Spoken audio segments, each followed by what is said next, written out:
with JJ and Paul Sonday, and they have brought a car that has never been on public display before. So JJ, you're the son, and Paul, you're the instigator. Is that correct? Well, let's talk a little bit about your 1974 Barracuda here. Tell me a little bit about acquiring it and what you've done. You know, when you first got it, tell me a little bit about buying this car originally. Well, I bought the car originally in 1973, right. November 19th. And I found out about a year later that they were no longer going to produce this car. Making the Cudas anymore. Right, yeah. Stopped it. So that's when I decided I was going to personalize this car. Started off with the paint job, not this one. Okay. Then another paint job. And finally it ended up with this paint job, which has been on here since 1981. Right, and JJ, you noted that there's not been any serious prep done to this paint. It's not required a lot of buffing or sanding or repair or anything. Correct, just routine maintenance, what we know of today. Very good, very good. So how much involvement have you had in this car since being around with your dad? Never as much as he had back in the day. He didn't let you take it out and cruise it on Saturday nights when you were in high school or anything like that? I was read the riot act. I got a feeling you would have enforced it too. I would have. Well, let's lift the hood up. Let's take a look at what you guys got under here. All right.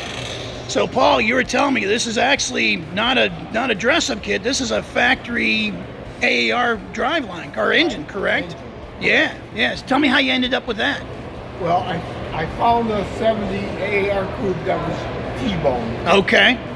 Destroyed. Okay. But the motor was good. Okay. I took the motor out before I saw the car. Okay. So I traced the owner back to where he had the motor. Right.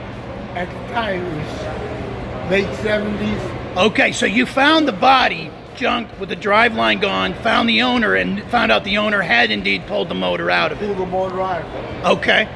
And I was able to purchase it from him. Okay. Motor and block. Okay. No intake, just motor and block. Okay.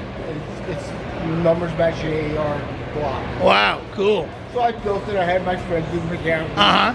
Worked it. So, and you were saying this motor was put together in 1995. That's when you kind of got to the final iteration that's in here. Correct. Well, what all did you guys do inside of it when you were putting it together? Well, we bored it. Uh-huh. We put 11 to 1 pistons in it. It's a real hot cam. Okay. As a matter of fact, the guy I built it, he thought it was a little bit too hot. But it runs good. I mean, Very cool. It's not fuel efficient by any means. Very good. Now, you can see on the firewall here, the car was originally B5 blue. So tell me a little about the process you went through to get to this final paint job. What was some of the things you wanted when you selected this car to be painted like this?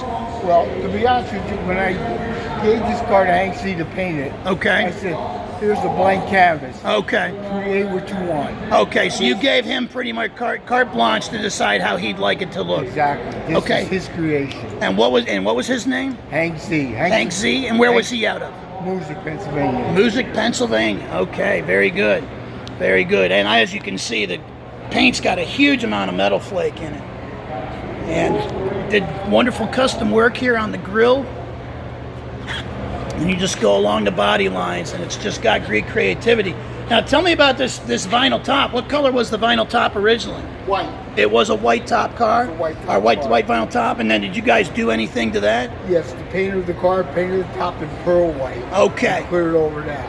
Very cool, very cool. We'll open this door up. Let's take a look, and as you can see, great customization inside here too.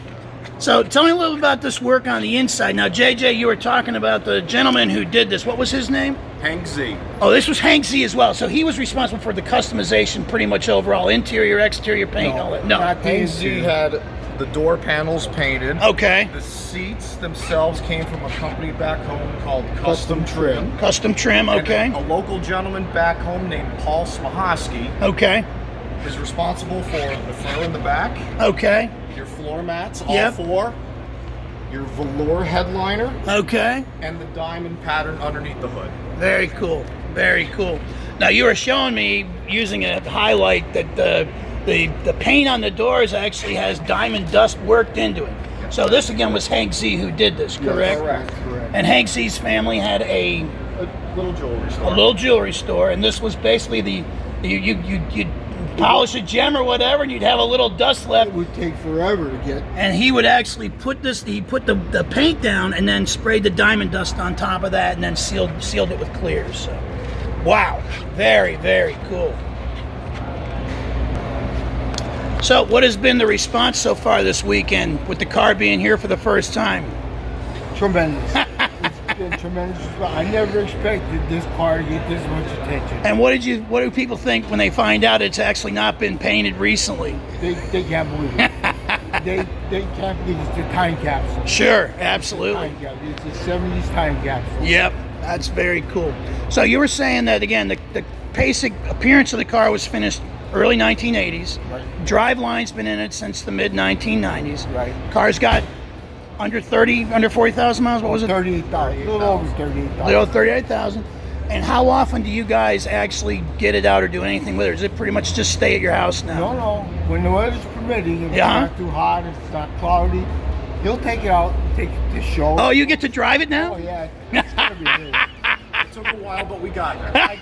I gotta give him all the credit in the world because he's the one that now takes care of it. That's cool. He takes care of it, so I gotta let him enjoy it. That's awesome. I enjoyed it for most of my life. It's time to pass it on. Well, it's wonderful to have a father-son project. I know my dad and I, we did cars together when he was still alive, so that was very, very cool. So, all right. Well, anyway, Hank and JJ, thanks so much for your time today. It was wonderful to hear about the car, and thanks for bringing it out. Thank you very much. Thank you very much. All right.